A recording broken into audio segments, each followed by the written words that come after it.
So యూపీలో మనకు ఒక అడ్వాంటేజ్ ఏంటంటే పెట్రోల్ ప్రైస్ వచ్చేసి లీటర్ 96 అనమాట. అంతేను, చిన్న స్క్రూ టైట్ చేయాల. స్క్రూ టైట్ చేయకపోయేసరికి బండి సీజ్ అయిపోయింది. 10 రోజులు చెప్పారా? ఒకరి చెవులో నుంచేమో చెప్పు బుజ్జి కన్నా అనిపిస్తుంది, ఇంకోటి చెవులో నుంచేమో చెప్పు చిట్టి కన్నా అనిపిస్తుంది. ఈ ప్లేస్ ని ఎవరైనా గుర్తుపట్టారా? మనలో చాలా మందికి తెలుసుంటది. మన సైడ్ నుంచి ఎస్పెషల్లీ తెలుగు స్టేట్స్ నుంచి చాలా మంది ఇక్కడికైతే వస్తారు. అదే ఇక్కడ చూడండి గైస్, ఏదో జరిగినట్టుంది. అబ్బా, 2 ఆల్టోలేనా? ఇదేం తుక్కు అయిపోయింది. ఏం కాదు అది.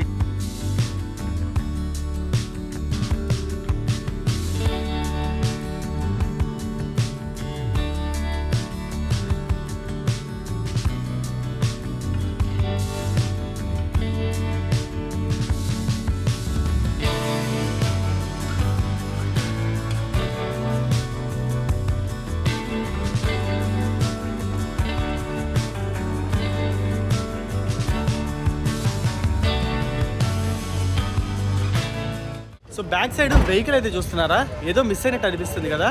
పైన బ్యాగ్ మేమేం చేసామంటే పైన బ్యాగ్ తీసేసి లగేజ్ అంతా కింద పెట్టేసాం అనమాట. ప్రాబ్లం ఏమవుతుందంటే నిన్న సర్వీసింగ్కి ఇచ్చాము మేము వెహికల్ అయితే. Service cost third service, engine oil change అంతా ఉంటుంది అనమాట. మనం ఎక్కువ దూరాలు వెళ్తున్నాం కాబట్టి, హై హిల్స్ ఉన్న ఏరియాలోకి వెళ్తున్నాం కాబట్టి ఇంజిన్ ఆయిల్ అన్ని చేంజ్ చేసుకుంటే బెటర్. అండ్ టైం కూడా వచ్చేసింది కాబట్టి చేయించేసాము.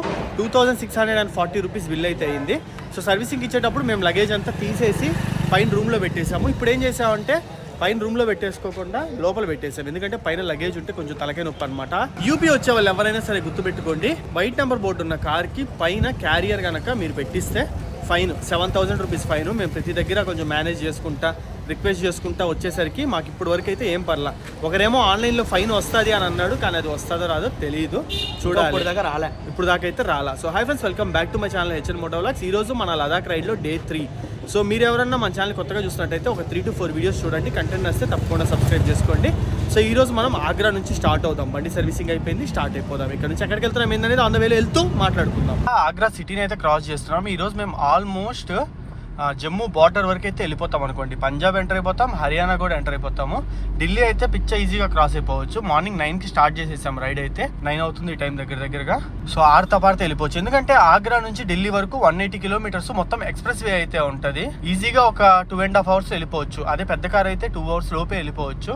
మనది చిన్నది కాబట్టి 2.5 hours లోపు ఢిల్లీకి వెళ్ళిపోవచ్చు. ఇంకా అక్కడ నుంచి ఆరుతో పారితే వెళ్ళిపోవచ్చు. అప్రాక్స్గా ఈరోజు ఒక 600 కిలోమీటర్లు అయితే వెళ్తాం. జమ్మూ బార్డర్ వచ్చేసి ఇక్కడ నుంచి 650 కిలోమీటర్ల వరకు అయితే ఉంది. ఇంకా అక్కడికి వెళ్ళాక ఎంట్రన్స్లో కొంచెం ప్రాసెస్లు అయితే ఉంటాయి, అవి అయితే మీకు నేను చెప్తాను. సో ప్రెసెంట్ ఇది ఆగ్రా సిటీ అయితే. G20 జరుగుతుండడం వల్ల మనకి మెట్రో అన్ని కన్స్ట్రక్షన్ అయితే చేస్తున్నారనమాట. అమ్మా, మాకు ఎట్టుందంటే ఏదో జైల్లో నుంచి బయటపడిన ఫీలింగ్ అయితే వస్తుంది. నమ్మతారో లేదో, నిన్న కారు సర్వీసింగ్కి మేము తీసుకెళ్ళి ఇచ్చి అది తీసుకొచ్చే టైంలో మమ్మల్ని 7 సార్లు ఆపారు. ఎవ్రీ 1/2 కిలోమీటర్కి ఒకసారి ఆపడము, ప్రతిసారి ఎక్స్ప్లెనేషన్లు ఇచ్చుకోవడం, వాళ్ళు ఎంతో కొంత అడగడము, లేవురా బాబు అని చెప్పడము, వాళ్ళు పంపించేయడం, ఇవే వ్యాపారాలన్నమాట. ఇప్పుడు ఆగ్రా ఎక్స్ప్రెస్ వే అయితే ఎక్కేసాము, ఇన్నర్ రింగ్ రోడ్ అయితే ఎక్కాము, కాబట్టి కొంచెం ఆనందంగా ఉంది. అమ్మా, ముందర ఢిల్లీలో కూడా సేమ్ ఇదే సిచ్యువేషన్స్, కాకపోతే మనం మొత్తం బైపాస్ మీద నుంచి అయితే వెళ్ళిపోతాం. ఇక్కడ మనం ఎక్స్ప్రెస్ వేలో వెళ్ళిపోతాము. ఢిల్లీలో కూడా ఒక ఎక్స్ప్రెస్ వే అయితే ఉంటుంది, ఈస్టర్న్ పెరిఫెరల్ ఎక్స్ప్రెస్ వే అని చెప్పి, అటు నుంచి వెళ్ళిపోతాం. సో మొత్తం అంతా ఎక్స్ప్రెస్ వేలే కాబట్టి ఆపరు అని అయితే అనుకుంటున్నాను. అండ్ ఆగ్రా నుంచి మనకి లక్నో ఆగ్రా ఎక్స్ప్రెస్ వే ఉంటుంది, ఇదిగోండి. దానికి వెళ్ళాలంటే అక్కడ ముందర రైట్ తీసుకోవాలి. నెక్స్ట్ లెవెల్ రోడ్ అది, ఒక 500 కిలోమీటర్లు అయితే ఉంటుంది. అండ్ ఆగ్రా నుంచే మనకి ఢిల్లీ ఎక్స్ప్రెస్ వే ఉంటుంది, ఇప్పుడు మనం వెళ్ళేది. ఇది సుమారుగా 200 కిలోమీటర్లు ఉంటుంది. ఇది కూడా అదిరిపోద్ది అనమాట, చిత్తగొట్టుకుంటూ వెళ్ళిపోవచ్చు. సో యూపీలో మనకు ఒక అడ్వాంటేజ్ ఏంటంటే పెట్రోల్ ప్రైస్ వచ్చేసి లీటర్ 96 అనమాట, అంతేను. అండ్ ఎక్స్ప్రెస్ వే ఎక్కి మేము మళ్ళీ కింద దిగాము, ఎందుకంటే పెట్రోల్ కొట్టించుకోవడం మర్చిపోయాం. ఇప్పుడు పెట్రోల్ ఫిల్ చేసుకొని మళ్ళీ ఎక్స్ప్రెస్ వే ఎక్కేస్తాము. మేము పెట్రోల్ అంతా అయిపోయిందని అనుకున్నాము, పర్లేదు, ఇంకా 8 లీటర్స్ పైనే ఉందన్నమాట. సో మొత్తము కాదు 7 లీటర్స్ ఉంది, మొత్తం 33 లీటర్లు పట్టింది. యాక్చువల్లీ ఇక్కడ పెట్రోల్ ప్రైస్ తక్కువ కదా మనకి, ఇక్కడికి ₹2, ఇదో 2 అదో 11, ₹13 తేడా లీటర్కి. అంటే 33 లీటర్లు పట్టించామంటే భయ్యా ఇదే రేటు. నేను నా బీటెక్ కొట్టించుకున్న బెటర్, మనం బీటెక్ లో కొట్టించాం మనం ఇదే రేటు. దగ్గర మనము ₹300 నుంచి ₹500 వరకు సేవ్ చేస్తాం ఇప్పుడు చెప్పాలంటే. ఇదిగోండి మనకి ఎక్స్ప్రెస్ వేలో అంతా ఏంటంటే ఇక్కడ చూస్తున్నారా, రెస్టారెంట్ అని చెప్పి సైడ్ కి క్లోజ్డ్ జోన్ అయితే ఉంటుంది అనమాట. ఇక్కడ మనకి పెట్రోల్ బంక్, ఫుడ్, టాయిలెట్స్ అన్ని ఇక్కడే ఉంటాయి, ఏమైనా ఇక్కడే దొరుకుతాయి. సౌత్ ఇండియన్ అయితే అసలు దొరకవు, మొత్తం నార్త్ ఇండియన్ ఫుడ్ ఏను.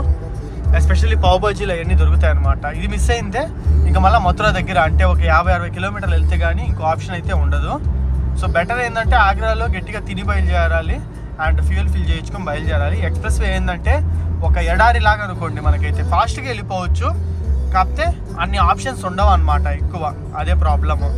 యాక్చువల్లీ ఈ 180 కిలోమీటర్స్ ఎక్స్ప్రెస్ వే ఏదైతే ఉందో మహా అయితే ఏ పక్షులు ఏ కుక్కలో ఇవి వరకు రాగలవు, కానీ ఎద్దులు ఇటువంటివి అయితే ఏమీ రాలేవు. ఎందుకంటే ఇది మొత్తం క్లోజ్డ్, మొత్తము ఎండ్ టు ఎండ్ ఏంటంటే మనకి క్లోజ్డ్ ఉంటుంది, బ్యారిగేడ్స్ ఉంటాయి, కంచేసేసి ఉంటారు. ఎక్కడి నుంచి ఎవరు పడితే వాళ్ళు ఎంట్రీ అవ్వలేరు, ఏవి పడితే అవి రాలేవు. ఓన్లీ టోల్స్ ఉంటాయి. సేమ్ మనకి ఎట్లా అంటే హైదరాబాద్ ఔటర్ రింగ్ రోడ్ ఉంటుంది చూడండి, ఆ విధంగా అనమాట. సో ఇక్కడతో ఢిల్లీ ఎంట్రన్స్ అనమాట. ఈ లోపలికి వెళ్తే ఢిల్లీలోకి వెళ్ళిపోతాము. మనం ఏంటంటే టువర్డ్స్ కర్నల్ వైపు వెళ్తున్నాం కాబట్టి ఇది తాజ్ ఆగ్రా ఎక్స్ప్రెస్ వే. దీని నుంచి మనం గ్రేటర్ నోయిడా ఎక్స్ప్రెస్ వేలోకి అయితే ఎంటర్ అవుతున్నాము. ఒక పెద్ద సర్కిల్ తిరగాలి ఇప్పుడు, సూపర్ ఉంటుంది ఏడైతే వ్యూ.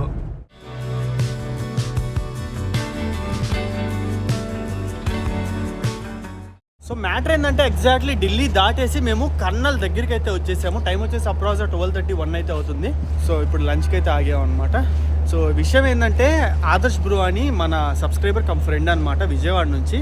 తనైతే లదాఖ్ వెళ్తుంటే తన బండి కర్నల్ దగ్గరలో గేర్ బాక్స్ వేస్తే సీజ్ అయిపోయింది. దాన్ని రిపేర్ చేయడానికి ఒక 10 days అని అయితే చెప్పారంట. సో ఇంకా అబ్బాయి మనతో పాటు జాయిన్ అయిపోతున్నాడు. సో ఇప్పుడు నుంచి మేము మొత్తం మన ఈకోల్ అదిగోండి క్యాంపింగ్ వ్యాన్ వెనకాల దాంట్లో 3 members అయితే వెళ్తున్నాము. సో మనోడు ఇక్కడ హోటల్ ఉందన్నమాట, ఈ హోటల్లో ఉన్నాడు. సో లంచ్కి డైరెక్ట్గా కలుసుకుందాం అన్నాడు. ఆల్రెడీ రూమ్ ఉంది, రూమ్ తీసుకొని ఉన్నాడు మనోడు. బండి డాడీ దగ్గరలో షోరూమ్లో ఇచ్చాడు, కర్నల్ అవుట్స్కట్స్ అనమాట. సో చెక్అవుట్ చేసి రెడీగా ఉన్నాడు మన కోసం, లోపల ఉంటాడు. వెళ్ళి మనోని కలిసి అందరం కలిసి ట్రిప్ అయితే ఇక్కడ నుంచి స్టార్ట్ చేసేద్దాం. 3 people అయ్యాం ఈ రోజు నుంచి. డైరెక్ట్ కూర్చున్నావు అయితే రెస్టారెంట్లో. ఏం మందలు ఎట్టెట్టున్నావు? హాయ్, ఎట్టెట్టున్నావు? బాగున్నా బ్రో. Problem hi bro. ఏమైపోయింది మా వాళ్ళకి చెప్పు అసలు. అది ఫొటోస్ పెడతా నీకు, ఆ ఫొటోస్ అక్కడ పెట్టే వాళ్ళే చూసి. ఏ బండి? ఎక్స్పల్స్. సో మనోడు ఏంటంటే విజయవాడ నుంచి స్టార్ట్ అయ్యి కన్యాకుమారి వెళ్ళి కన్యాకుమారి నుంచి గోవా, రాజస్థాన్ మీదుగా ఢిల్లీ వచ్చి ఢిల్లీ నుంచి రిపేర్ అవ్వడం స్టార్ట్ అయింది. ఢిల్లీలో చేయించారు. ఢిల్లీలో చేయించిన చిన్న స్క్రూ టైట్ చేయాల, స్క్రూ టైట్ చేయబోయేసరికి బండి సీజ్ అయిపోయింది. 10 రోజులు చెప్పారా? 10 రోజులు. 10 రోజులు వెళ్ళి లోపల లదాఖ్ రౌండ్ వేసి వద్దాం, మళ్ళీ కలెక్ట్ చేసుకోబండి. సన్నా ఫుడ్ ఏమైనా ఆర్డర్ పెట్టావా? తీసుకుని తినేద్దామా? లగేజ్ ఆడుంది ఇంతకీ కింద పెట్టినావా? వెళ్ళి బండికి కట్టుకొని వెళ్ళిపోదాం. ఏందయ్యా ఇదా, ఏదో పెళ్ళికి విందు పెడతాడు చూడు, కాదు పెళ్ళైన కొత్తలో పెళ్లి కొడుకు పెడతారు, ఆ విధంగా ఉంది సెటప్. వందే భారత్లో పెళ్లి సెటప్ వేసావు, ఇక్కడేమో పెళ్లి భోజనాలు పెట్టావు. ఎందుకు పెళ్లి కూతురు ఆడా? పెళ్లి కూతురు లేదులే, ఇంకా వస్తుంది. మేము ఇక్కడ సాగరత్నాలు ఆగి ఫుడ్ అయితే ఆర్డర్ పెట్టేసుకున్నాము. సౌత్ ఇండియన్ థాలీ పెట్టుకున్నాం అనమాట. రైసు, పులిహార మెయిన్ ఇది చాలా బాగుంది. మనోడు కలుపుతుంటాడు, నేను తింటున్నా, అదే తేడా. అండ్ ఇది చూడండి ఎన్ని కర్రీస్ ఇచ్చారు, హల్వా కూడా ఉంది. కుమ్మేద్దాం ఈ రోజు అయితే. సో పరిస్థితి ఏంటంటే నన్ను డ్రైవింగ్ సీట్ లో పడేసి చూడండి, ఒకరి చెవులో నుంచేమో చెప్పు బుజ్జి కన్నా అనిపిస్తుంది, ఇంకోటి చెవులో నుంచేమో చెప్పు చిట్టి కన్నా విషయం ఏంటంటే 2 మాటలు అక్కడి నుంచి వస్తాయి, నా దగ్గర నుంచి ఏం కాదు. నా ఫోన్ లో ఏమీ లేదు ఒకరి దగ్గర నుంచి చెప్పు బుజ్జి కన్నా, ఇంకోటి దగ్గర నుంచి చెప్పు చిట్టి కన్నా. సో అట్టుందని వాడు పరిస్థితి నా డ్రైవింగ్ సీట్ లో పడేసి మిట్ట మధ్యాహ్నం ఒక్కడిని వదిలేసి ఇద్దరు ప్రశాంతంగా ఫోన్లు మాట్లాడుకుంటా ఉన్నారు. అయ్యా మీ ద్వారా తెలిసింది ఇద్దరు ఈ విధంగా పడుకోవచ్చు అని చెప్పి, విత్ లగేజ్ ముగ్గురు కూడా పడుకోవచ్చు ఈ విధంగా. అయితే ఈ ప్లేస్ ఎవరైనా గుర్తుపెట్టారా? మనలో చాలా మందికి తెలిసి మన సైడ్ నుంచి ఎస్పెషల్లీ తెలుగు స్టేట్స్ నుంచి చాలా మంది ఇక్కడికి అయితే వస్తారు. అదే మన LPU బోర్డు అయితే కనిపించేసింది కదా. లుధియానా దాటేసి ఫగ్వారా కూడా దాటేసి ముందరకైతే వచ్చాం అనమాట. LPU దగ్గరలో అయితే ఉన్నాము. లవ్లీ ప్రొఫెషనల్ యూనివర్సిటీ, మన తెలుగు వాళ్ళే చాలా మంది ఉంటారనమాట ఇక్కడైతే. సో ప్రెసెంట్ LPUలో ఎవరైనా చదువుతున్నా లేదా LPUలో చదివిన వాళ్ళు మన వీడియో చూస్తున్నా కింద కామెంట్ సెక్షన్ అయితే కామెంట్ చేయండి. Lovely professional university 0 kilometers. ఇది ఒక ఊరే అని చెప్పొచ్చు.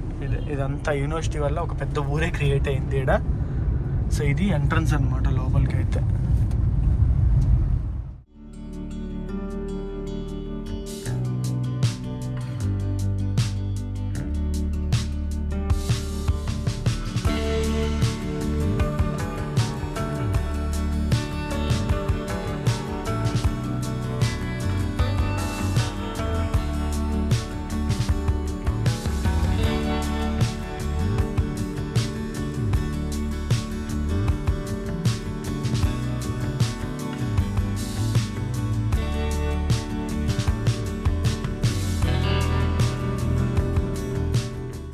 చూడండి గైస్, ఏదో జరిగినట్టుంది.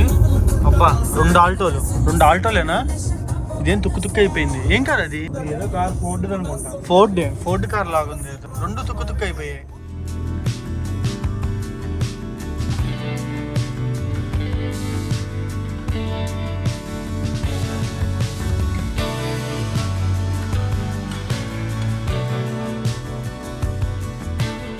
సో యాక్చువల్గా ఈరోజు మేము జమ్మూ కాశ్మీర్ బార్డర్కి అయితే ఎంటర్ అయిపోతాము అని అనుకున్నాము.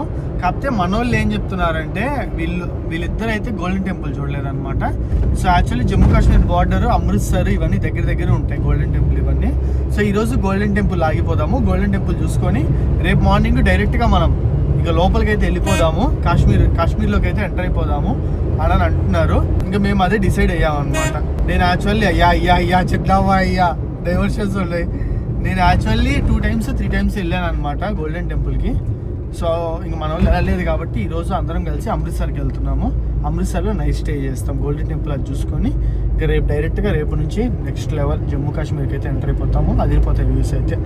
యాక్చువల్లీ ప్రెజెంట్ మా సెటప్ అంతా చూసి ప్రెజెంట్ ఉన్న సిచ్యువేషన్స్కి ఎట్టుంటుందో ఏమో చూడాలి. సెక్యూరిటీ అయితే పోయినసారి అయితే చాలా దారుణంగా ఉంది. ఈసారి లూజ్ ఉంటుందా, అందుకన్నా స్ట్రిక్ట్ ఉంటుందా అనేది అయితే చూడాలి. ఒకవేళ స్ట్రిక్ట్ ఉందా ప్రతి దగ్గర మా లగేజ్ అంతా చెక్ చేస్తారు. చాలా టైం అయితే వేస్ట్ అయింది. అదంతా రేపైతే వస్తాయి మీకు వీడియోస్.